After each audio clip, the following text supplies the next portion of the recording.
Man of the World Philippines, Oliver Kretz. When you competed in Mr. Filipinas, nakita na namin that probably it's high time that the Filipino will gonna win. Is it pressuring you now na sinasabi ng karamihan that the Philippines will gonna win Man of the World for the first time? Yes po, it's actually a lot of pressure din kasi sabi ko nga, I don't expect to win, di ba, kahit sa Misters. And now, I still have the same mindset and goal. Heart, I never change. I may compete on the international stage, but I'm still Oliver. Maraming pressure kasi, mataas yung pressure kasi, maraming fans na may high hopes, expectation for me to win the crown for the first time, to make history in the Philippines. But I will still do my best. With positivity, I manifest to win the crown.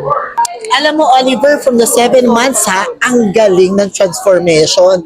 From your styling to the way you talk and the way you answer questions, it's unbelievable. You have a very good team. Congratulations for that. So, napakarami siguro mga nag-advise sa'yo from the day that you won until this day. Ano yung pinaka-message na sa palagay mo tumago sa iyong puso at hindi mo siya, that you will really not gonna forget? First is the real essence of joining the pageant, which is for a purpose, through our advocacy, to empower, to create change, and to influence the people. So for me, what really gives me a motivation is to be true to myself. Because if you're true and confident, tawag doon, kumbaga you can reach your dreams in life. You can become so successful or successful in pageantry. So for me, ano din, yan talaga, maging totoo sa sarili. And you're just competing tao rin naman yung mga yan di ba? So kumbaga,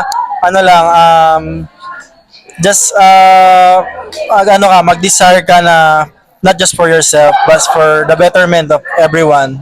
So you had ups and downs of your life. You had very much lot of trials. You had a lot of bashers noon, di ba? But you proved them wrong.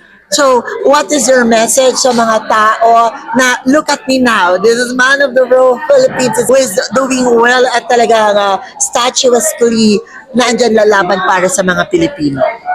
Yes, to be honest, there's ups and downs sa life, but I keep inspiring myself. I keep staying positive na to grow, to learn, to improve. Because if you stay humble, you will learn from life.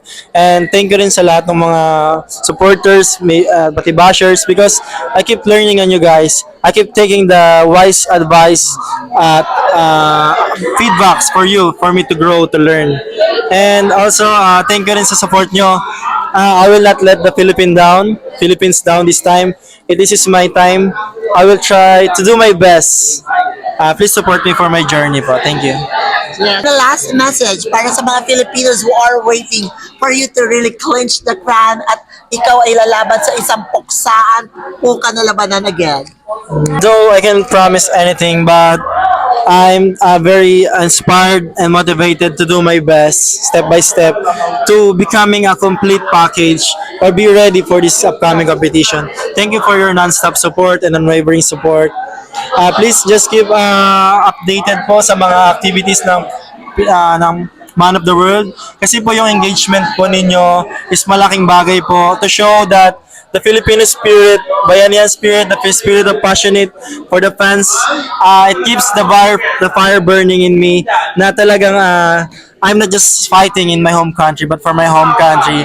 I bring the whole Filipino on behalf of this competition. So thank you so much po.